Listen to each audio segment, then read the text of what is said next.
Hello everyone, this is the East Coast Economic Update for, what day is it? Oh, that's right, September the 13th, 2009. I'm just going to cover a few things, but I would like to keep coming back to my handy dandy Jewish calendar because let's see what happens.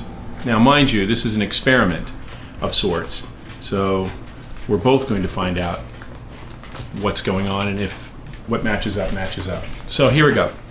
First, the dollar is dropping.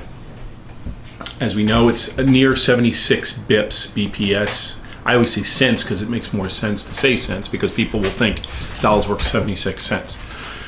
As the dollar keeps dropping and gold keeps rising, this goes back to our friend who I refer to as the German guy, Jürgen, and basically yes, I remembered his name. But anyway, which brings us back to the factor that his trigger mechanism here, I believe, is $1,025 to $1,050 an ounce of gold.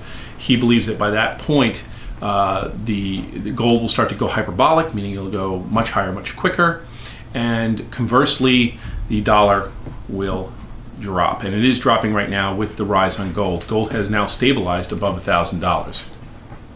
Secondly, and more interestingly, I'm just going to adjust my camera again. We have decided to place tariffs. The United States is placing tariffs against all people, China, on rubber and steel exports or imports. This will also affect obviously Canada because we're kind of linked together. But what's more interestingly, and the reason why my camera's shaking, is the cat decided to jump up and scratch on the table. But the more interesting thing is we have now basically pissed down the leg of the very people holding our debt. Mr. Obama, what are you doing? Well, I know what he's doing, I think, which is he's bracing himself to do the thing that I had suggested a number of videos a couple of months back, which is the only solution to getting ourselves out of this horrific debt is become isolationist. This is the first movement towards isolationism. When you start to raise tariffs, that's what they referred to in the 19th and early 20th century as mercantilism. The concept that we keep high tariffs so we can build stuff. Now, the only downside of that situation is we have nothing to build. We don't have the infrastructure. We shipped it over to China. So I think this posturing positioning before our dollar collapses and the bonds fall off the face of the earth, or rather skyrocket, and our money is going to be worthless. Which brings me to another very interesting thing. Now I'm going to use two things I'd like to show you. One is actual, and the other one is metaphysical. So I'm going to do the actual first. The 28th, actually sundown the 27th to the 28th, which I refer to as the possible Black Monday. Funnier enough, I just found an article, which I will list, that on the 28th of September, Yom Kippur, the Day of Atonement or the Day of Judgment, depending on how you look at it, the Chinese are going to offer a bond against their yuan, backing it by gold, and other precious metals, as well as copper in their infrastructure, but primarily. It's a small offering. It's about $800 million. It's really not that much. But the interesting thing is, if everybody snatches it up in about a few seconds, which I predict will probably happen, well, it'll beg the question, let's offer them more, the Chinese will say. And the people who have been the countries that have been looking for that exit door out of the US dollar as a reserve currency and away from the United States, will be given it with a big flashlight by the Chinese by offering that yuan bond. Now don't forget, the IMF has started to produce bonds, and even though they are part of the UN, primarily it's held and controlled by the United States.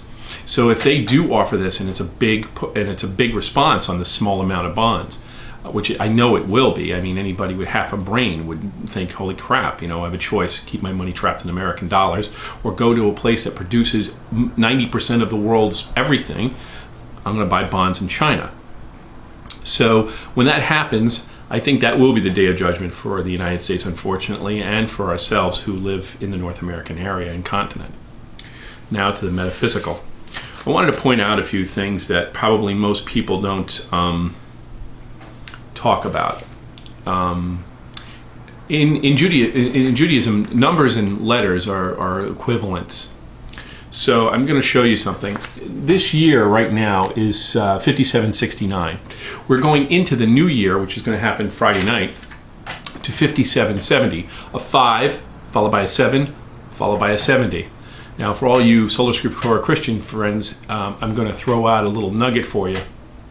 Listening carefully. It's just for interest. The number 5 is the power of God. It's also considered the unification or the reflection, and I'll explain what that means next. The number 7, I'm going to try to hold this up. The number 7 indicates Israel. And the number 70 indicates the nations. Here comes the Sola Scriptura thing. When Yeshua had said, when he was asked, how many times should I forgive my brother? 7 times. And he said, you should forgive him 7 times 70.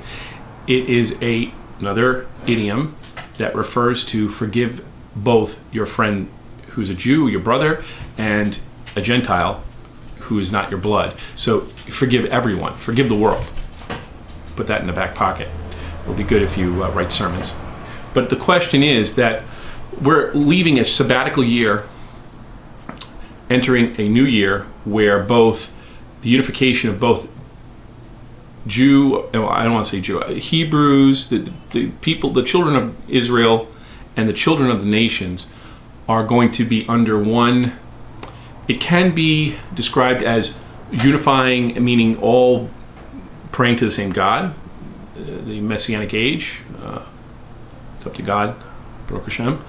Or it could be a uniform judgment, as I was talking about it earlier. The interesting thing, and many things are being buzzed around in the religious area, and I'm just throwing it out to people because I don't think a lot of many people who are not into theology may want to know this, but all of us are kind of watching. Barack Obama is also around the same time, the 28th, I believe, is going to become the U.S. envoy to the UN, and he's going to offer a peace plan. Now, if that peace plan follows where both the Palestinians and the Jews in Israel come together and come to an agreement, and there's world peace, and there's the building of a second temple, that may usher in what Jews refer to as the Messianic age, and Christians the tribulation. So, if that's going to happen, I leave it up to your own judgment and your own discretion of how you'd like to interpret that. But I'm just throwing it out there for everyone. So, once again, Rosh Hashanah begins sundown on this Friday, the 18th, and goes into the 19th, into Shabbos, which is a double blessing. So, but 10 days later, the 10 days of awe will bring us ultimately the judgment. So just something to put in your head. So if freaky things start to happen, say Friday night or Saturday night, and it doesn't have to be, something horrific. It could be, I don't know, the collapse of Lehman Brothers happened over on a Saturday night on the 15th or on the 12th or 13th. So anything can happen. So I'm throwing that out to you guys. One other thing, and it's just sort of what have you, UTOM, the union and I, that I am joining with a number of other people to do, we're going to start doing a newsletter called The Wilderness Word. It's going to come out during Simchat Torah, which is the, I believe falls sometime in October. Anyway, I'll put the date on it. And if anybody wants to get on our newsletter, PM me your personal email and I'll add you on. Andy and Colleen, Andrew and Colleen, I have your email. Thank you very much. So I may ask you if I know I have it, but just in case, I will email you if I don't. But I do have it presently, and I'm going to transfer it to our website. So anyway, just want to throw all that in there. All right, guys, let's watch the skies and see what happens. Peace.